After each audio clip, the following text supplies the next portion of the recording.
बघा, 5 वस्तू 4 रुपयांना खरेदी करून 4 वस्तू 5 रुपयांना विकल्या तर शेकडा नफा काढा असा प्रश्न विचारला. लेकरांनो लक्ष द्या. 4/5 म्हणजे 5 वस्तू 4 रुपयांना खरेदी करून, ही झाली लेकरांनो खरेदी किंमत. तर 5/4 गणित म्हणते की 4 वस्तू 5 रुपयांना विकल्या म्हणजे 5/4 ही झाली विक्री किंमत. आता इथं 4 अंशस्थानी का घ्यायचे, छेदस्थानी 5 का घ्यायचे? खरेदीचा अपूर्णांक तयार करत असताना, विक्रीचा अपूर्णांक तयार करत असताना अंशस्थानी 5 का घ्यायचे, छेदस्थानी 4 का घ्यायचे? याचं एक बारीक रहस्य. प्रश्नामध्ये शेकडा नफा म्हणजे इथं पर्टिक्युलर डेफिनेटली नफा झालेला आहे व्यवहारात, आणि नफा या प्रकरणात विक्री किंमत मोठी असते. याचा अर्थ विक्रीमधून खरेदी किंमत वजा होत असते. नफ्याचं सूत्रच ते आहे, विक्री वजा खरेदी बरोबर नफा. मग हा विक्रीचा अपूर्णांक मोठा आहे का, त्याचं कन्फर्मेशन करायचं कसं? हे दोन्ही अपूर्णांक इथं मांडा, खरेदीचा सुद्धा विक्रीचा सुद्धा.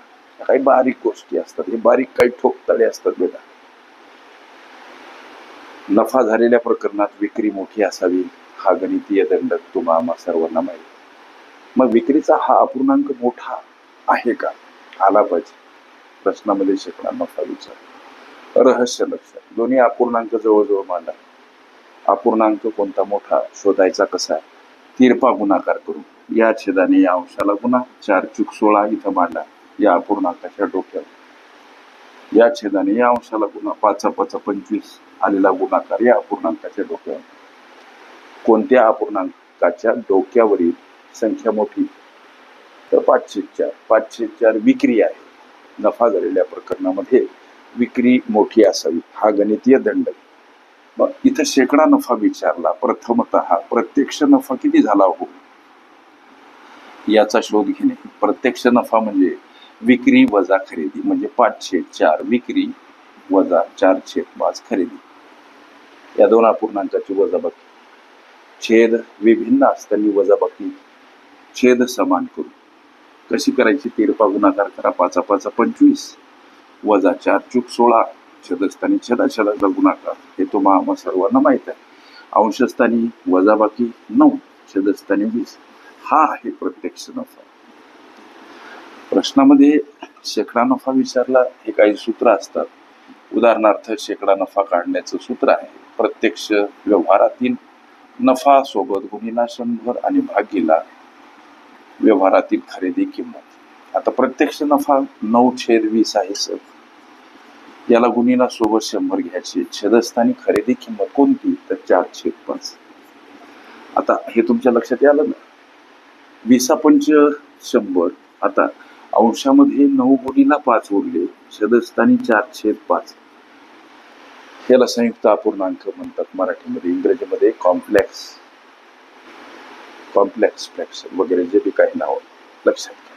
हा संयुक्त आपल्या मराठी भाषेमध्ये त्याला काय म्हणायचं? संयुक्त अपूर्णांक. आणि संयुक्त अपूर्णांकाची सोडवण करायची कशी सर? तर संयुक्त अपूर्णांकामध्ये छेदातील छेद हा अंशामध्ये गुणिला स्वरूपात घ्यावा लागतो. जसं की हे 5 जातील आता इथे, म्हणजे आता 9×5 सोबत हे 5 आले, छेदस्थानी 4. लक्षात घ्या. आता या गणिताला इकडे घ्या. जसं की 9×5 गुणिला 5 आणि भागीला 4. 9×5 45 परत गुणिला 5 भागीला 4. अंशातील हा गुणाकार 5×5 25 2×5 24 आणि 2×22 छेदस्थानी 4. हा भाग द्या.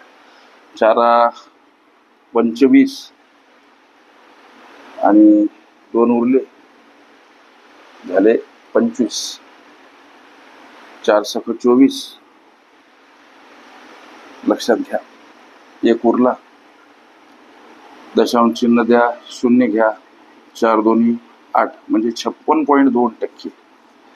अशा पद्धतीचा हा शेकडा नफा या प्रस्तुत व्यवहारामध्ये झालेला असेल. प्रश्नामध्ये शेकडा नफा काढा असा प्रश्न. 56.2% हे या प्रश्नाचे उत्तर.